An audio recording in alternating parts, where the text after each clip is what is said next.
My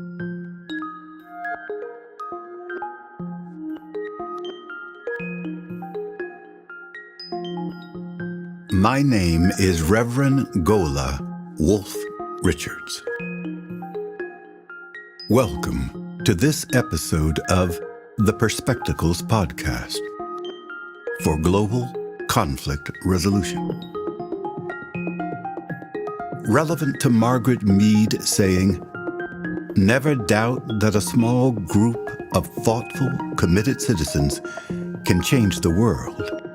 Indeed, it's the only thing that ever has." We are here to inspire individual and collective human development toward peace. My father used to say that it is not enough for you to know that you are well, nor for others to see that you are well. But if you would encourage other sick folks, you should tell how you got well and who treated you. Our podcast, then, relates to Martin Luther King saying, "Perhaps a new spirit is rising among us. If it is, let us trace its movements and pray that our own inner being may be sensitive to its guidance. For we are deeply in need of a new way beyond the darkness that seems so close around us."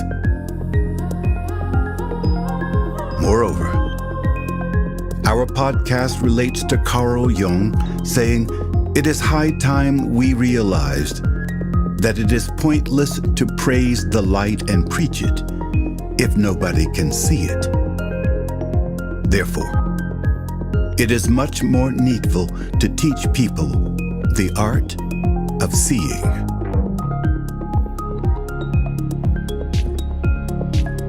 With gratitude to Dr. Christopher Hunt, my wife Rachel, the board of directors and friends of the Institute for Contemplative Education in Maine, with musical and production support from my son Ryan Richards and his wife Jessica Richards, from Dove Pax at DOVEPAX.com, and my angelic mother. We sincerely welcome your interest in our programs from broadcastwisdom.com.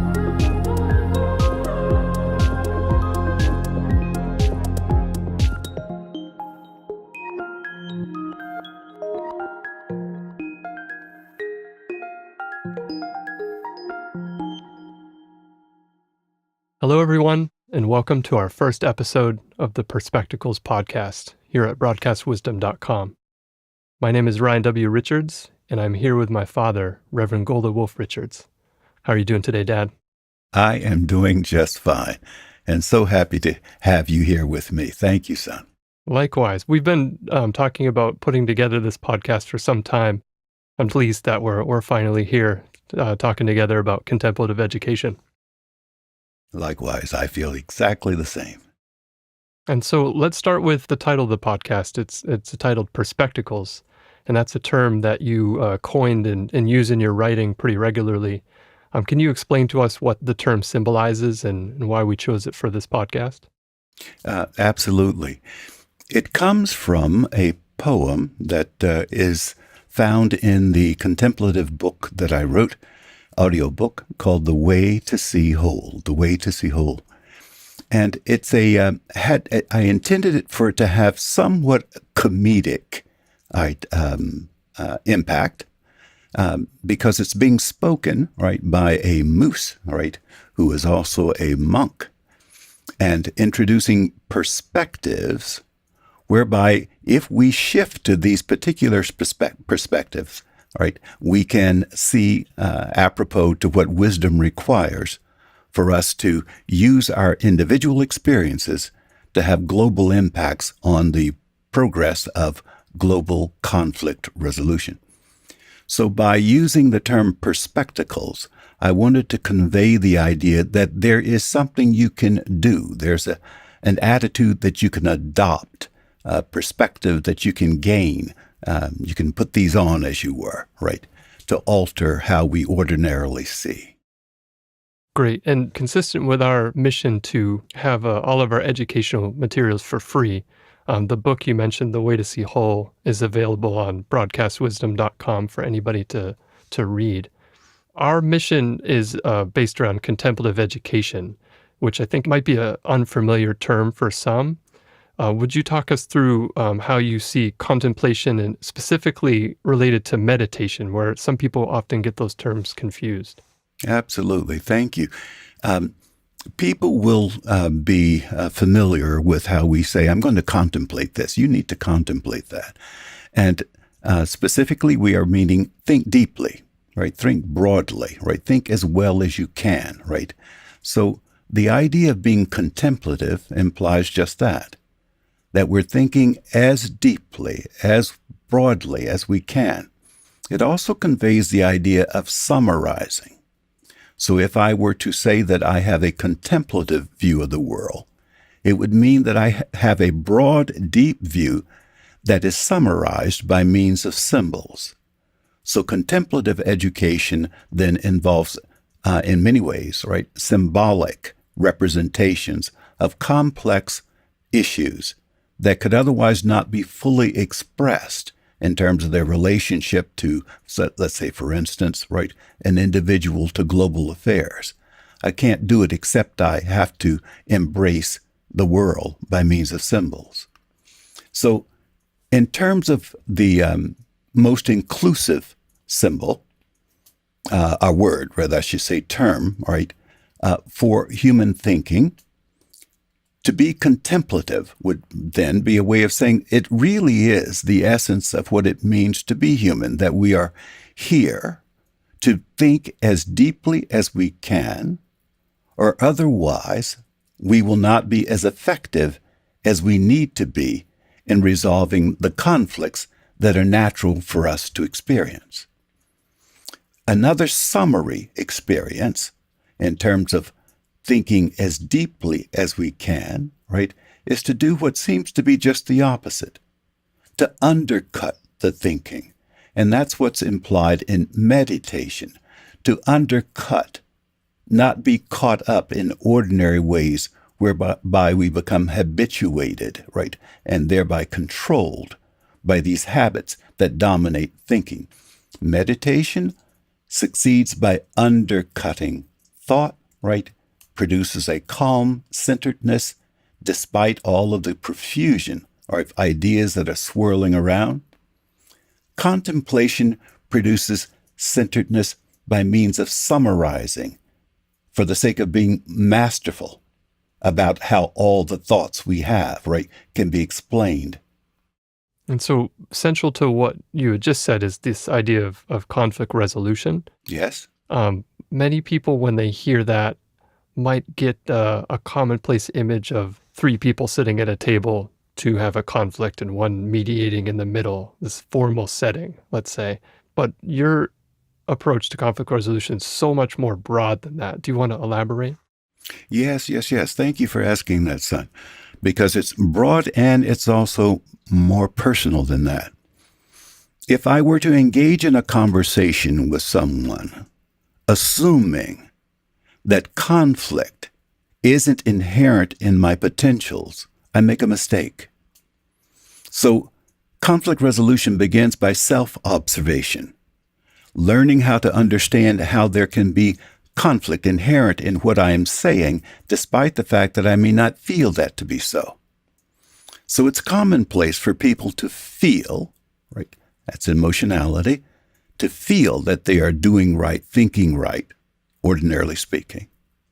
And yet at the same time, one of our most observable features, right, when it comes to history is that despite all the millions of people, billions of people that feel they're doing right, we're at the edge of history, as it were. So consequently, you have to think there must be something inherently amiss in terms of how we on average engage in conflict resolution. So if I begin by understanding, I have to look within myself, learn how to see, what to see, so as to keep myself and the world safe from how conflict exists in my consciousness. That would be a part of what we mean by conflict resolution.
Could you share with our audience what in your life drew you toward studying contemplative education through the lenses of psychology and philosophy?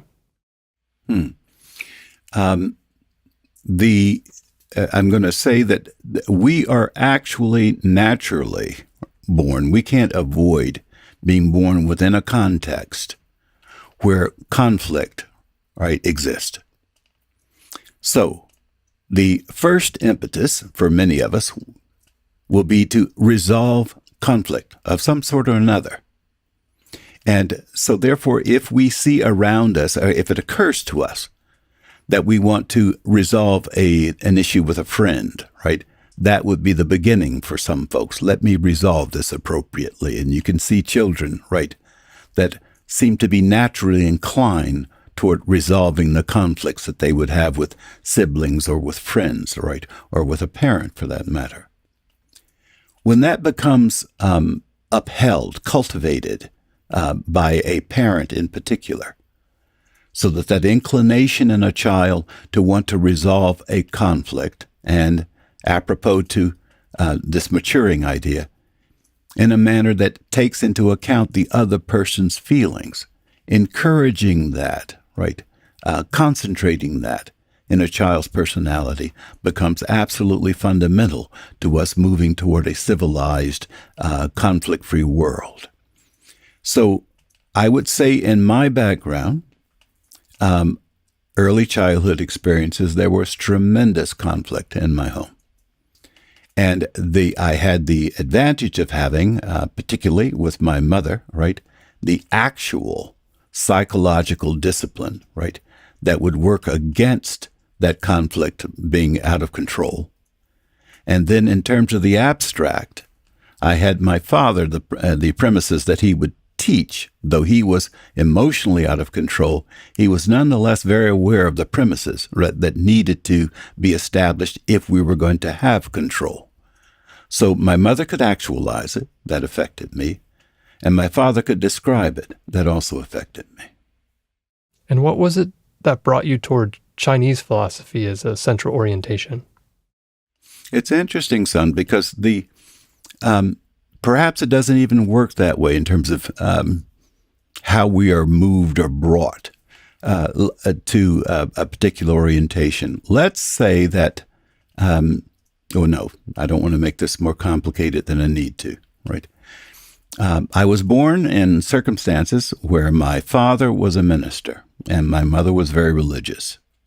So therefore, that would become a seed circumstance and an essential, fundamental circumstance for me having interest in what was ancient already, right? Religious philosophy, which pertained to how we manage our personalities. So it was right there.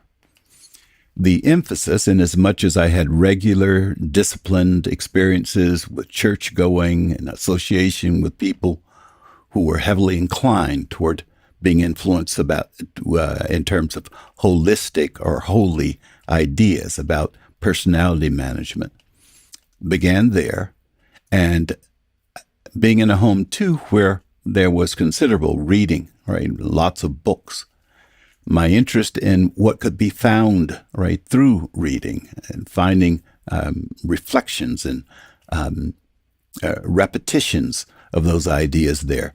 That definitely became a concentrated tradition on my part of reading, studying things that pertain to human development, concepts of holiness associated with human development. And so ultimately, I would say, well, before I get to the ultimate, in the process, my earlier stages were inclined toward what people commonly experience in terms of worship.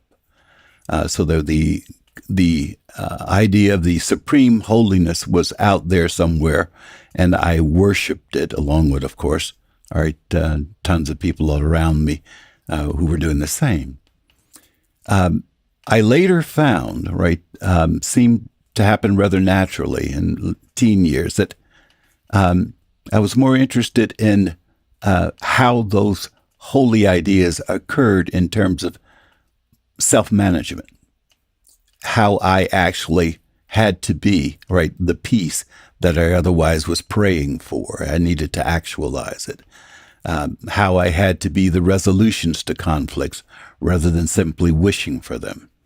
And in Chinese philosophy, I found, through an interest in wide reading, I found deep satisfaction, in classical Chinese philosophy of change, the I Ching, Book of Changes.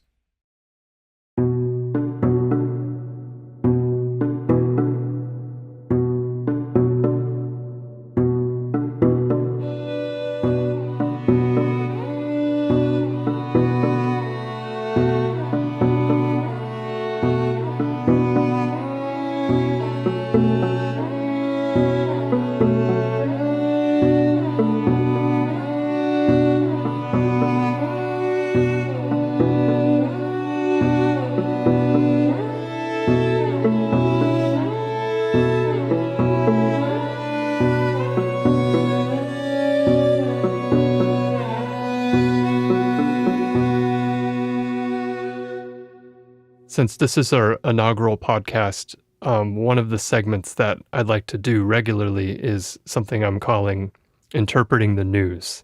And so looking at whatever's going on in our recent news reports and talking about how do we see it in a deeper level based on some of the concepts that we're sharing with the audience.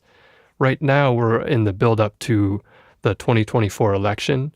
So we're seeing the convention starting. But all of that has been pretty severely impacted by the news that there was an assassination attempt on former President Donald Trump. And so I'd like to hear from you as you're watching this build up and with the political violence seemingly on the rise, how you interpret that. Thank you, son. I'm going to stop for a moment and dwell on the idea of assassination. Assassin. And if we go back to what I was saying before, if within myself I was successful, at assassinating ignorance, if I could live such that no one need be afraid of my immaturity, if I can elevate my competencies to care for the world, to love the world, to understand the world, to act intelligently for the world, that would constitute having, quote unquote, assassinated my ignorance. So the headlines are filled with how we have not conquered ourselves. The information can be interpreted as one more instance when we see the immature expressions of human development, whereby we're killing, slaughtering one another, and have been forever doing so. A part of me assassinating my ignorance is to have sympathy with the fact that early human development, and we're a young species, can be expected to show many, many reflections of immaturity. So my sympathy, my care for the shortcomings that are involved in my personality and those shortcomings in the personalities of others is requisite to me doing effective conflict resolution. It doesn't mean that I have to be bereft of any ideas of what to do about it, how I need to educate myself and provide education for others, right, to fix the problem. But it means that the problem can't be fixed if I don't start by adjusting my own attitude to have sympathy for the problems that we have.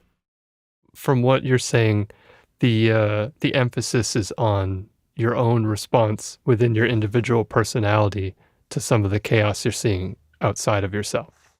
Absolutely. Absolutely.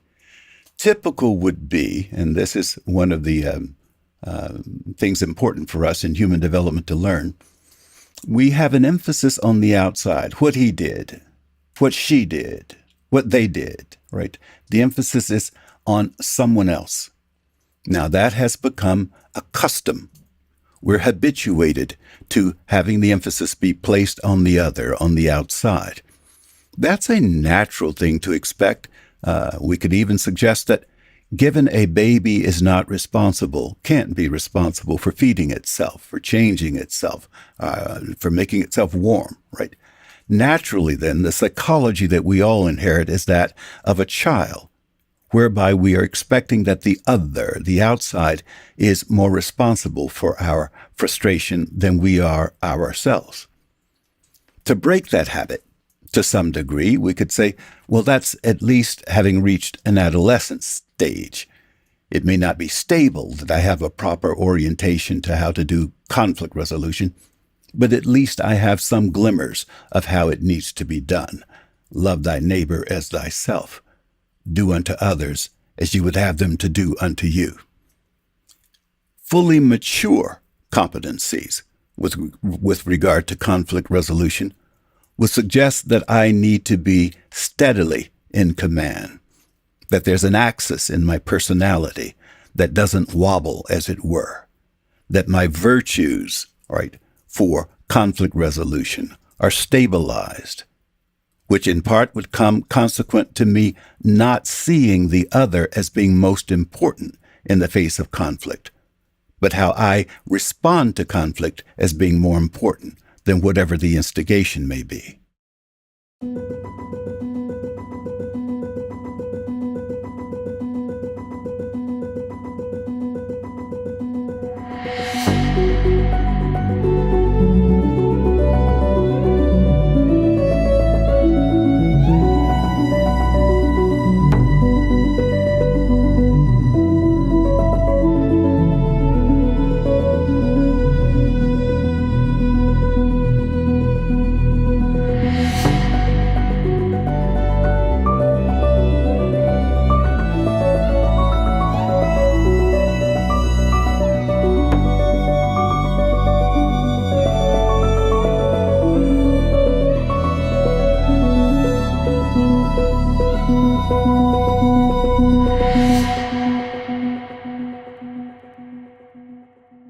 The release of this podcast is happening in parallel with the release of our new contemplative audio piece, The United States of Consciousness and Change. Could you share with us your intentions with this piece and a little bit about the process of making it? Absolutely, son. The United States of Consciousness and Change. So that's our latest recording, and you can find that at broadcastwisdom.com. Broadcastwisdom.com.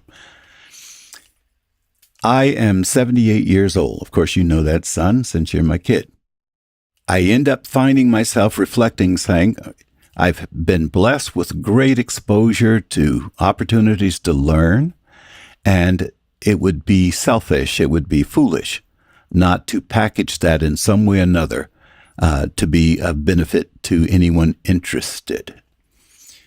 So I set out some time ago, right, to do recording, and I was very much affected by the idea that the earliest, and here by early I mean ancient in terms of human development, and also early stages of our own individual development, how sound, voice, played such an important role in learning. Right, for things to be vocalized, and how nature had attuned us to pick up something as complicated as language itself, right? not because a child is born, right, with knowledge of language in a fulsome sense, but because our wherewithal is connected to voice, it being vocalized. So recording things, I felt, replicated something that was very ancient and primitive in terms of learning. And to summarize things, and if you summarize the whole, the broadest, comprehensive, picture, it naturally becomes a symbol, because that symbol is the only way whereby we can contain broad ranges of information that otherwise would be impossible to gather. So writing symbolic literature, is what I enjoy doing. Could you give us an example of a symbol? Yep, I will. Love thy neighbor as thyself. Do unto others as you would have them to do unto you. That's symbolic language, right? What it is expressing is experience that's been had among endless numbers of people, thousands, millions of times over, that conduce to those particular points of truth. And that being that if I am moving toward peace, I can be profited by the experience of others. But if I want to have the broadest experience of others, it's going to become very important for me to pay attention to symbolic study, contemplation, in other words. So I wanted to write something that would be super comprehensive about all the ways in which human beings, we find ourselves in conflict with one another, and whereby all of us have opportunities to grow, resolving those conflicts, and we can grow toward peace.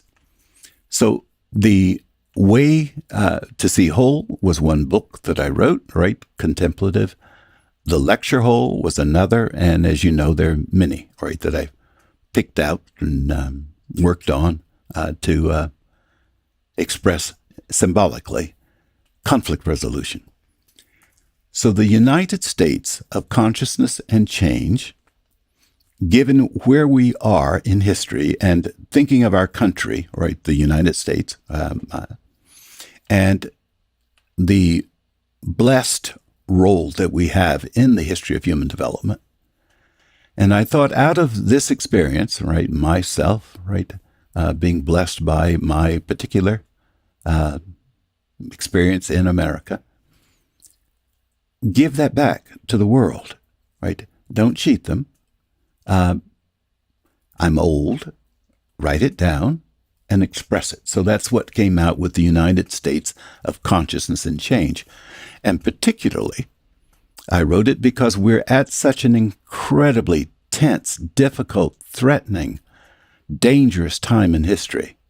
So therefore, someone who's been privileged to learn a great deal, needs to bear the responsibility of offering it back to the public, and in a way that allows symbols to summarize the history of our conflict so that we don't become lost in particular fights, struggles, and not be holistic in terms of how we understand them, not find the root, the actual basis, of the conflicts, and thereby increase them because we don't know how to reach the fundamental basis, that's involved in resolving them. So the way the United States of Consciousness and Change expresses fundamental ideas about the nature of consciousness itself, which contains the root, of all the particular conflicts that we have otherwise.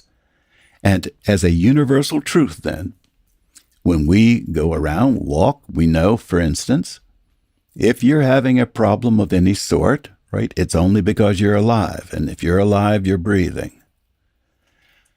That pertains, too, to how consciousness operates. Everything that goes on in our experiences, personal, impersonal, everything that goes on has at its base, certain fundamental principles that pertain to how consciousness operates. So the United States of Consciousness and Change is somewhat like an X-ray, if you would. It's a look-see into the fundaments that are behind all of our particular problems, which gives us a sound basis for actually finding out how to resolve all our world problems, right, by means of how we manage ourselves. So in that relationship between the individual and the collective experience, there is hope to be found, so long as the individual learns how to frame up all problems in terms of their fundamental roots, right, in consciousness.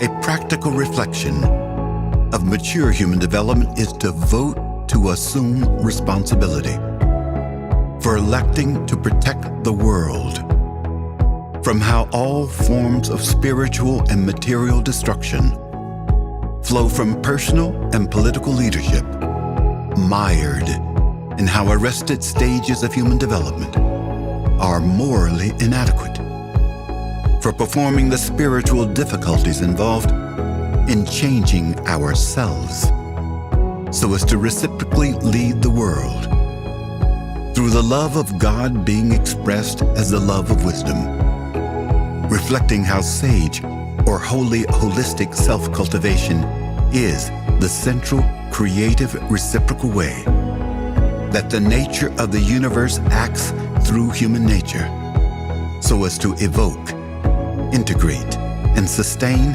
every near or distant practical feature of change involved in the evolution of world peace.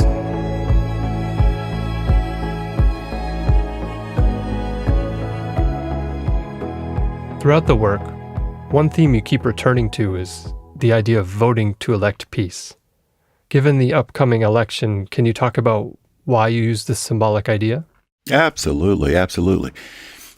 We do have to frame up the picture. I know wonderful people of varying political persuasions, right? I could sing and eat potato chips with all kinds of folks, happily.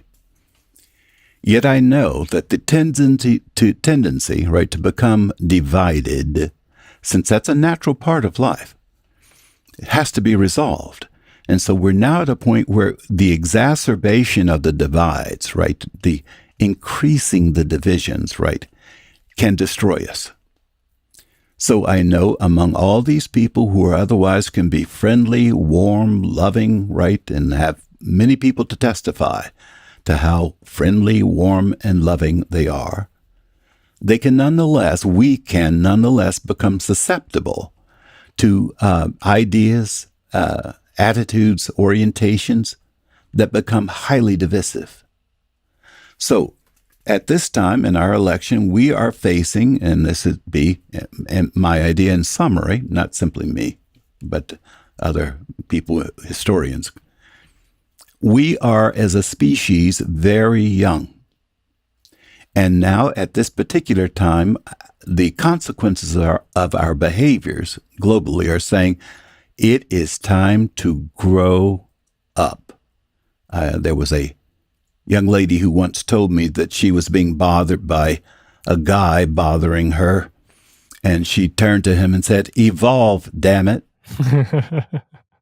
We're at a point in history where we could say that nature is saying that all the tendencies to immaturity that can be unconscious, all right, unconscious habits, addictions, in our personalities, have us at the apogee, right, at the epitome of how long we can stand ourselves, if you would, by functioning without adequate, broad, deep understanding of how human nature is responsible for the collective environment and how we as individuals, in our uses of our own human nature, can affect the collective situation.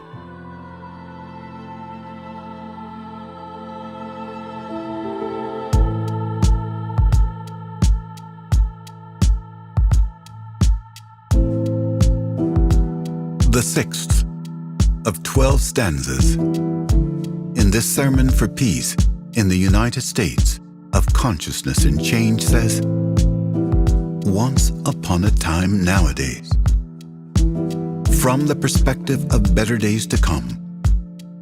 Sage character development is how mystical potentials of change become practical reciprocal roots to conjuring universal dynamics for conflict resolution,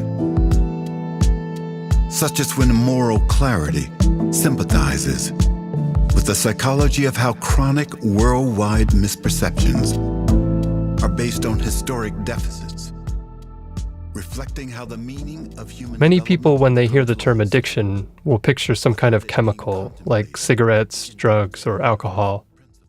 Or maybe they think of compulsive behaviors like overeating or gambling. However, we both know that the idea of addiction applies to any aspect of the way we think or feel, which includes not just outward behaviors, but inwardly the patterns of thinking that we can have. Do you want to talk about how you think about addiction? Well, I'm going to agree with you. It's what I'll do to start. Absolutely. That we have patterns. So if it were to be that we were looking at the seasons going through the course of the year, right, we would know that these are patterns that have been established for thousands and thousands and thousands and, millions of years. So breathing in and out, blood circulation, all sorts of patterns, right? The moon rising, right? The sun rising, rather, right? The full moon, right? The empty moon, right? There is no experience that is not affected by some pattern. And so when a pattern becomes in a situation where I need to have an alignment, right, between patterns so that I can have health, right? And by that we could say, if I have the alignment of heat and the alignment of cold happening in just the right way, there's health in the environment, right? That way, simplistically saying that. The same would be true then in terms of our personalities. There's a certain alignment of self-alignment, how I learn to behave, right, becomes critical in playing a role in history and how history can eventually get to peace. So if I do not learn that, if I don't focus on that, right, then I am definitely going to injure the future. I'm going to demolish our potentials to have a viable world. So at this point in history, that piece, the United States of Consciousness and Change, is a 1-hour super summary lesson about human development, period, and about how, through self-management, we as individuals are responsible, the only way, right, for getting out of our dangerous predicament. The focus has to change. If I become addicted without knowing it, habituated by means of tradition to being superficial, I may think that I am thinking deeply enough, adequately, right? But I can be mistaken. And it's common for us, if we are honest with ourselves, to know that we do that all the time. We think that we're doing something right, and when we turn the lights on, as it were, right, we find, oh, no, I've gone in the wrong direction. Let me adjust and move in another direction. If I become reactionary by habit, I'm much more focused on what the other person is doing. And it takes the energy away, the availability, right, away in terms of energy, of focus on myself. So the United States of Consciousness and Change is offered for people to shift the energy away from focusing in a reactionary fashion to the other, to self-cultivation along virtuous lines. Once you have a few begin an effective adaptive behavior, many eventually will follow. At its core, that's why we have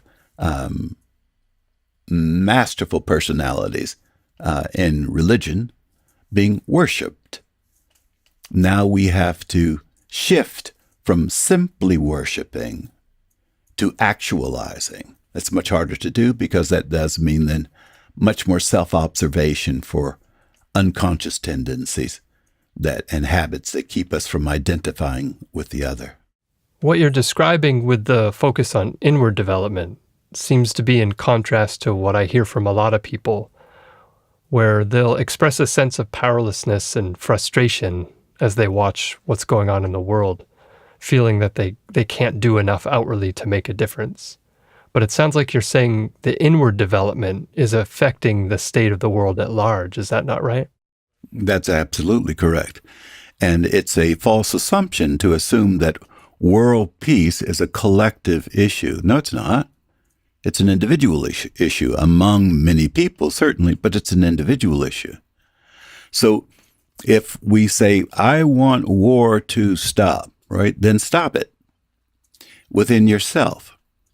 But how is that to be understood? If, in fact, the reverberations from my personality, right, are affecting war versus peace, constitute whether or not there's going to be more of the same in terms of war or not. If you held that belief strongly, that it's all about what I do with my own personality, you might be encouraged then to stop war within your personality, and you need then to identify what is the nature of the quote-unquote enemy. How does it work? And if you then learn that it works by means of having emotional dominance over your logical potentials, that there needs to be a healthy way of interfacing your logical capacities and your emotional capacities. That's what stops the war. You'll never get rid of the potential for conflict to be there. It's a natural part of life. But a proper response to its potentials is what you would want to maintain, a steady balance within the personality of managing myself so that one, say for instance, if I'm dealing with what is assumed to be my enemy, I realize there but for fortune go I. That could be me. That is me. So therefore, in this particular situation, in any particular situation, if I have enough humility so that I can understand that the person who seems to be right in opposition to me is also a status of consciousness that could be mine, has been mine, might become mine. If I can identify with that person out of that humility, I will not find them so much emphasized as being my enemy.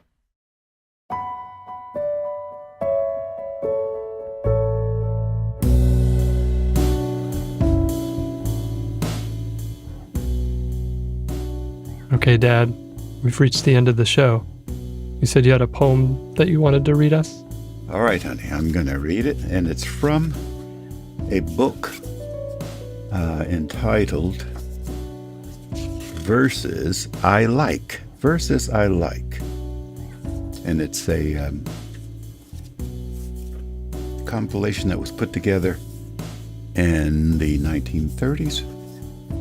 And this is by an anonymous, unknown author. Its title is It's All in the State of Mind. If you think you are beaten, you are. If you think that you dare not, you don't. If you'd like to win, but you think you can't, it's almost certain you won't. If you think you'll lose, you've lost. For out in the world you'll find success begins with a person's will. It's all in the state of mind. Full many a race is lost before even a step is run, and many a coward falls before even the work's begun. Think big, and your deeds will grow. Think small, and you'll fall behind. Think that you can, and you will. It's all in the state of mind. If you think you are outclassed, you are. You've got to think high to rise. You've got to be sure of yourself before you can ever win the prize. Life's battles don't always go to the stronger or faster person. But soon or late, those who win are those who think they can.